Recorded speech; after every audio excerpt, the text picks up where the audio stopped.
Hello दोस्तों, level up your life channel में आपका स्वागत है। आज हम बात करने वाले हैं दुनिया की सबसे बेस्ट बुक जिसका नाम है the magic of thinking big और जिसके राइटर हैं डेविड जे स्वार्ट्ज। चैनल पर नए हैं तो सबसे पहले चैनल को सब्सक्राइब कर लीजिए क्योंकि हम हमेशा ऐसे ही बेस्ट बुक समरी लाते रहते हैं। आज का यह बुक समरी डेविड जे स्वार्ट्ज की इंटरनेशनल बेस्ट सेलर किताब the magic of thinking big पर आधारित है। इस बुक समरी में हम जानेंगे कि एक सफल इंसान की सोच कैसी होती है, कैसे हम खुद पर विश्वास करके बड़े से बड़े लक्ष्य को प्राप्त कर सकते हैं। इस किताब में डेविड जे स्वार्ट्ज ने कुछ ऐसे प्रैक्टिकल सलूशन भी बताए हैं जिनकी मदद से हम अपने बड़े से बड़े डर को दूर कर सकते हैं और अपना आत्मविश्वास बढ़ा सकते हैं।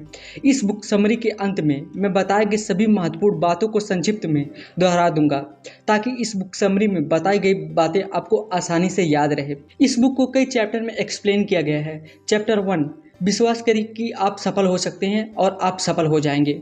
हर इंसान के जीवन में लक्ष्य होते हैं, फिर वो चाहे वीकेंड से पहले गैराज को साफ करने जितना छोटा लक्ष्य हो या फिर 10 साल में 10 लाख रुपए जमा करने जितना बड़ा लक्ष्य हो। जब आप अपने लक्ष्य की ओर बढ़ने के लिए तैयार होंगे तो यह सवाल आपको हैरान करेगा कि मैं शुरू कैसे करूं। इस चुनौतीपूर्ण सवाल से छुटकारा पाने के लिए आप खुद पर विश्वास करना शुरू करना होगा। इसका अर्थ यह है कि आपको अपना माइंडसेट कुछ इस तरीके से करना होगा कि आप 100% हर वो काम कर सकते हैं जो आप ठान सकते हैं।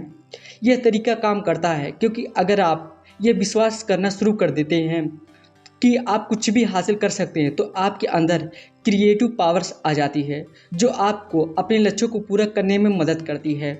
जितना ज़्यादा आप खुद में विश्वास करेंगे उतनी ही ज़्यादा आपकी क्रिएटिव पावर बढ़ेगी। इसका मतलब यह है कि अपनी अपनी कंपनी का वाइस प्रेसिडेंट बनने जितना कठिन लक्ष्य भी आप आसानी से हासिल कर लेंगे। खुद पर विश्वास करने का सबसे बड़ा फ़ायदा ये भी है कि जब आप खुद पर विश्वास करते हैं तो दूसरे लोग भी आप पर विश्वास करने लग जाते हैं। इस विश्वास या इच्छा को भी सभी सोशल लीडर्स सफलता के साथ जोड़ते हैं। चाहे जीवन में कितनी भी समस्याएं आए, यही विश्वास लोगों को मोटिवेटेड रखता है। यही एक सबसे अच्छी क्वालिटी है जो किसी भी कैंडिडेट को परफेक्ट बनाती है क्योंकि इसका मतलब है कि वो कभी हार ही नहीं मानता। चैप्टर 2, बहाना साइटिस का इलाज कराएं, यह असफलता की बीमारी है। इस बेस्ट स्टेटमेंट पर सभी की अपनी अपनी अलग राय है कि दुनिया में 2 तरह के लोग हैं, सफल लोग और असफल लोग। एक वे जो अपनी वास्तविक क्षमता को पहचानने में असफल हो गए और दूसरे वे जिन्होंने अपने कैरियर या लाइफ स्टाइल में खुद को सफल बनाया है। आखिर सफल लोगों के बारे में ऐसा क्या है जो उन्हें असफल होने से रोकता है? यह असफल होने के बावजूद उनकी हार न मानने की क्षमता है। जहां असफल लोग अपनी असफलताओं के बहाने खोजने में व्यस्त रहते हैं, वहीं सफल लोग सफलता के नए रास्ते खोजने में व्यस्त रहते हैं। अंततः हर सफल इंसान के सामने भी उसी तरह की चुनौतियां आती हैं जिस तरह एक असफल इंसान के सामने आती है, पर उन चुनौतियों का सामना वह जिस तरह करता है वो उसे सफल बना देता है। उदाहरण के लिए इस कहानी पर विचार करें कि सफल लोग कैसे क्रिएटिव बनते हैं। एक युवक कपल एक घर खरीदना चाहता था, लेकिन पता चला कि वे डाउन पेमेंट का खर्च उठाने में असमर्थ है। ऐसे में कई लोग जब अपना सपना छोड़ देते या बहाना बनाते, इस जोड़े ने क्रिएटिव रूप से सोचने का फैसला किया। पति ने घर के बिल्डर से संपर्क किया और शुरुआती पेमेंट को कवर करने के लिए पर्सनल लोन मांगा। $100 मंथली लोन के भुगतान का खर्च उठाने के लिए इस कपल ने हर महीने खर्चे में से $25 कम खर्च करने का फैसला किया और पति ने अतिरिक्त $75 बनाने के लिए अपने बॉस को वीकेंड पर एक्स्ट्रा घंटे काम करने के लिए मना लिया। क्योंकि उसमें एक सफल इंसान के गुण मौजूद थे तो उसने वह घर खरीद लिया। चैप्टर 3, विश्वास जगाएं, डर भगाएं। लोगों को अक्सर यह सलाह दिया जाता है कि डर बस आपके मन में है ताकि वे अनजाने प्रॉब्लम से बाहर आ सके और आगे बढ़ सके। लेकिन सच ये है कि डर का अस्तित्व सच में है और आपका यह नंबर 1 दुश्मन बन सकता है जो आपको वह काम करने से रोकता है जो आप करना चाहते हैं। जैसे कि एक समान भय है दूसरे लोगों का डर। इस डर के कारण आप ये भूल जाते हैं कि दूसरे भी आपके जैसे इंसान नहीं हैं। कोई सुपरमैन या सुपर वूमन नहीं है। हर कोई मौलिक रूप से सभी के समान है। फिर भी यह डर अगर ऐसे ही छोड़ दिया जाता है तो आपकी सफलता पर इसका भयानक प्रभाव पड़ सकता है। भले ही आप किसी भी तरह के डर का सामना कर रहे हों, उन सब की एक ही दवा है, कॉन्फिडेंस यानी आत्मविश्वास। यह समझे कि कॉन्फिडेंस एक इम्यून सिस्टम है जो आपको डर से बचा कर रखता है। आपका आत्मविश्वास जितना मजबूत होगा उतना ही आपके ऊपर डर का कम प्रभाव पड़ेगा। कॉन्फिडेंस बढ़ाने का सबसे अच्छा तरीका क्या है? कॉन्फिडेंस से काम करें, भले ही आप इसे अच्छा महसूस ना कर रहे हों। पहले तो इसे बनाए रखना मुश्किल होगा, लेकिन समय के साथ यह नेचुरल हो जाएगा। कक्षाओं या प्रेजेंटेशन के दौरान सामने की रो में बैठना, अन्य लोगों के साथ आंखें मिलाकर बात करना और सामान्य से 25% तेजी से चलना, ये सभी चीज़ें कॉन्फिडेंस को बढ़ाने में मदद करती हैं। चैप्टर 4, बड़ा कैसे सोचें। हमारा दिमाग शब्दों में नहीं सोचता, बल्कि इमेजेज या चित्रों में सोचता है। हम जो भी बोलते हैं हमारा दिमाग उसकी एक इमेज बना लेता है। जैसे कि यदि आप कहें लाल सेब, तो हमारे दिमाग में लाल सेब की एक इमेज बन जाती है। लेकिन यह इतना महत्वपूर्ण क्यों है? वास्तव में इसका मतलब है कि हमने अपने शब्दों को बड़े ही ध्यान से चुनना चाहिए। उदाहरण के लिए यदि आप प्रॉब्लम शब्द को सुनते हैं तो आपके दिमाग में समस्या, मुसीबत और कठिनाई जैसे शब्दों की एक इमेज बन जाती है। लेकिन वहीं पर अगर आप चैलेंज शब्द को चुनते हैं तो आपके दिमाग में मज़ेदार, रोमांचक और सुखद तस्वीरें बनती हैं। शब्दों में बहुत ताकत होती है, इसलिए बड़े साहसी और उत्साहपूर्ण शब्दों का प्रयोग करें जिससे आपके अंदर पॉजिटिव भावनाएं जागें और आप बड़ा सोच सकें। चैप्टर 5, रचनात्मक तरीके से कैसे सोचें और सपने देखें। आपने यह वाक्य सुना ही होगा, ज्ञान ही शक्ति है। इसका मतलब यह है कि जितना अधिक हम जानते हैं उतना ही अधिक हम कर सकते हैं। लेकिन यह परिभाषा दो प्रकार के ज्ञान में अंतर करने में असफल रहती है: फैक्ट मेमोराइजेशन और क्रिएटिव थिंकिंग। फैक्ट मेमोराइजेशन के साथ आप जानकारी को याद करने के लिए अपने दिमाग में जमा कर लेते हैं, परंतु ये जमा फैक्ट्स किसी कूड़े में पड़े पुराने बक्सों की तरह पड़े रह जाते हैं। आप उसका उपयोग तभी करते हैं जब आपको बस उस बक्से के अंदर की चीज़ की ज़रूरत हो। दूसरी ओर क्रिएटिव थिंकिंग नए समाधान खोजने पर केंद्रित रहता है। इसका मतलब किसी भी तरह का समस्या या चुनौती से निपटने के लिए और बेहतर तरीकों को तैयार करना। हालांकि तथ्यों को याद रखना अपने आप में इम्पॉर्टेंट है, लेकिन क्रिएटिव थिंकिंग हमें किसी भी बाधा या मुश्किल को जल्द से जल्द और कुशलता से पार करने की क्षमता देती है। सफल लोग हमेशा फैक्ट्स को याद रखने के बजाय अपनी क्रिएटिव थिंकिंग को बेहतर बनाने में ध्यान लगाते हैं। आप इन 3 तरीकों से अपने क्रिएटिव मेकर्स को बढ़ा सकते हैं। नए विचारों को एक्सेप्ट करें, नई चीज़ों को आजमाने के लिए ज़्यादा से ज़्यादा समय लें और हर सुबह 10 मिनट का समय इस सवाल पर विचार करने के लिए लगाएं कि मैं आज बेहतर कैसे काम कर सकता हूँ। चैप्टर 6, जैसा सोचेंगे वैसा बनेंगे। आज के समय में नेगेटिविटी हर जगह है। समाचारों में बताई गई हत्याओं से लेकर एडवर्टाइजमेंट तक जो हमें मोटा या बदसूरत महसूस कराने की कोशिश करते हैं। लेकिन केवल ये मीडिया ही नहीं, नेगेटिव यहाँ तक कि हमारे सबसे करीबी लोग भी अक्सर कहते हैं तुम यह नहीं कर सकते, इसलिए तुम कोशिश भी मत करना। मिसाल के तौर पर कल्पना कीजिए, आपके सबसे करीब दोस्त भी आपके अपनी कंपनी का प्रेसिडेंट बनने के सपने को लेकर आपका मजाक उड़ाते हैं। कुछ समय बाद हम नेगेटिव सोच के इतने आदी हो जाते हैं कि हमें ये सब नॉर्मल लगने लगता है। हमारे नेगेटिव विचार मानसिक राक्षसों की तरह काम करते हैं। जितना हम इन्हें अपने मन के अंदर ज्ञान देते हैं ये उतने ही मजबूत हो जाते हैं, जब तक कि वे हमारी पॉजिटिव सोच पर पूरी तरह से हावी नहीं हो जाते। परंतु सच एक नेगेटिव सोच हमारे लिए बिल्कुल भी अच्छी नहीं है। असल में यह उन मुख्य चीज़ों में से एक है जो लोगों को सफल बनाने से रोकती है। यही कारण है कि यह नहीं किया जा सकता कहने वाले लोग लगभग हमेशा असफल या अवरेज होते चले जाते हैं। स्पष्ट रूप से अपने सपनों को पूरा करने के लिए इस नेगेटिविटी से छुटकारा पाना बहुत ज़रूरी है। ऐसा करने के लिए हर दिन पॉजिटिव तरीके से सोचना और काम करना शुरू कर दें। क्या आपके दिमाग में नेगेटिविटी को जगह ना देकर उसे अपने दिमाग से निकालने में मदद करेगा। ऐसा करने का सबसे अच्छा तरीका यह है कि आप अपने लिए एक विज्ञापन लिखें, खुद से खुद को बेचने का विज्ञापन, जिसमें आप खुद को अपने सबसे अच्छे गुणों की याद दिलाते हैं। चैप्टर 7, अपने माहौल को सुधारें, फर्स्ट क्लास बने। आप शायद इस वाक्य से परिचित हैं, आप वही होते हैं जो आप खाते हैं, जिसका मतलब है कि अगर आप एक हेल्थी शरीर चाहते हैं तो आपको हेल्दी भोजन खाना चाहिए। यही विचार आपकी मानसिकता पर भी लागू होता है। आपके रहने का स्थान, आपके दोस्त, आप जो सोचते हैं और आप जो पढ़ते हैं, ये सभी मन के भोजन के रूप में कार्य करते हैं और आपकी थिंकिंग प्रोसेस को प्रभावित करने में महत्वपूर्ण भूमिका निभाते हैं। उदाहरण के लिए गपशप करने वाले लोगों के साथ लंबे समय तक संबंध बनाने से आपके गपशप करने की संभावना अधिक होगी। इसके विपरीत यदि आप ऐसे लोगों के साथ संबंध बनाते हैं जो केवल दूसरों की सकारात्मक गुणों की बात करते हैं, तो आप भी वैसे ही बन जाएंगे जैसे आपके साथी होते हैं और वैसे ही आप बनते चले जाते हैं। इसलिए सफल बनने के लिए वो करें जो सफल लोग करते हैं। खुद के लिए एक हाई क्वालिटी का वातावरण का निर्माण करें।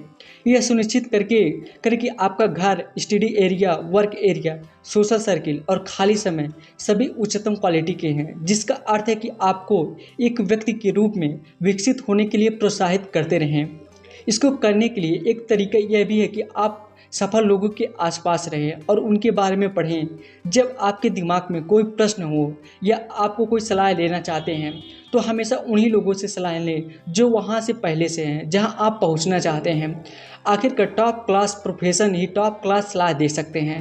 चैप्टर 8, अपने विचारों को अपना दोस्त बनाएं। कभी कभी जब आप किसी दोस्त या करीबी व्यक्ति के साथ बात कर रहे होते हैं, तो भले ही वे इसके बारे में बात ना करना चाहें, लेकिन आप बता सकते हैं कि वे कब अनकंफर्टेबल या बुरा महसूस कर रहे थे। हम इसका मतलब पता लगाने में इतने अच्छे कैसे हैं, क्योंकि लाखों सालों तक हमारे पूर्वजों की कोई भाषा नहीं थी। बातचीत शरीर और चेहरे के भाव को समझने पर निर्भर करता था, शब्दों और वाक्यों पर नहीं। हम दूसरों के एटीट्यूड को पढ़ सकते हैं, क्योंकि अतीत में इस योग्यता ने हमारे पूर्वजों को जीवित रखने में मदद की थी। एटीट्यूड मन का दर्पण है। एक नेगेटिव एटीट्यूड वाले व्यक्ति को पॉजिटिव एटीट्यूड वाले व्यक्ति से अलग रिएक्शन मिलेगा। अगर आपको किसी व्यक्ति से मिलने के अच्छे परिणाम चाहिए, तो आपको पॉजिटिविटी से भरे एटीट्यूड को अपनाने की ज़रूरत है। पॉजिटिव एटीट्यूड रखने का एक तरीका यह है कि आपको यह ध्यान में रखना है कि आप जो कर रहे हैं वह नैतिक रूप से सही है। जब लोग ऐसी चीज़ें करते हैं जिनके बारे में खुद को अच्छा फील नहीं होता, जैसे किसी महत्वपूर्ण व्यक्ति से झूठ बोलना या किसी दोस्त का फ़ायदा उठाना, यह आपके अंदर गिल्ट को जन्म देता है और आपके विश्वास को नष्ट करता है। दूसरी ओर, अपने डिसीजन से खुश और कंफर्टेबल होना आपके अंदर अधिक आत्मविश्वास का निर्माण करता है और आपके मूड को बेहतर बनाता है। दूसरी तरफ, एक पॉजिटिव एटीट्यूड को अपनाने का एक और तरीका है कि आप सर्वश्रेष्ठ दिखें। जब आप अच्छी तरह से अच्छे कपड़े पहनते हैं, तो यह आपको महत्वपूर्ण महसूस कराता है और दूसरों को भी लगता है कि आप बहुत महत्वपूर्ण हैं। इसे हर जगह करने की कोशिश करें, यहाँ तक कि अपने रोज़मर्रा के जीवन में भी इसे अपनाएं।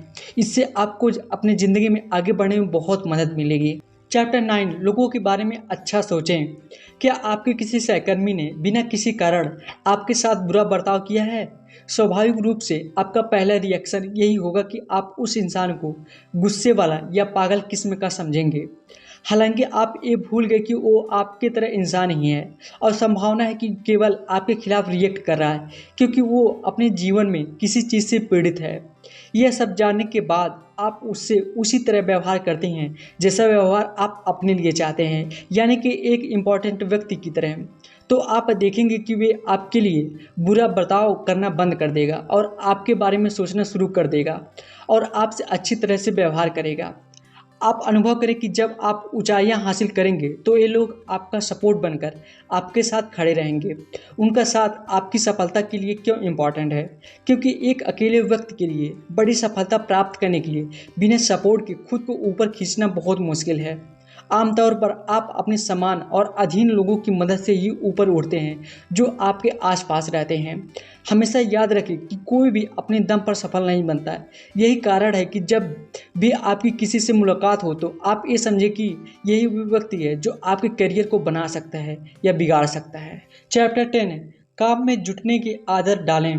यदि आप ऐसे व्यक्ति हैं जिसे पता है कि आप अपने जीवन में क्या करना है, तो उस रियलाइजेशन तक पहुंचना काफ़ी रोमांचक रहा होगा।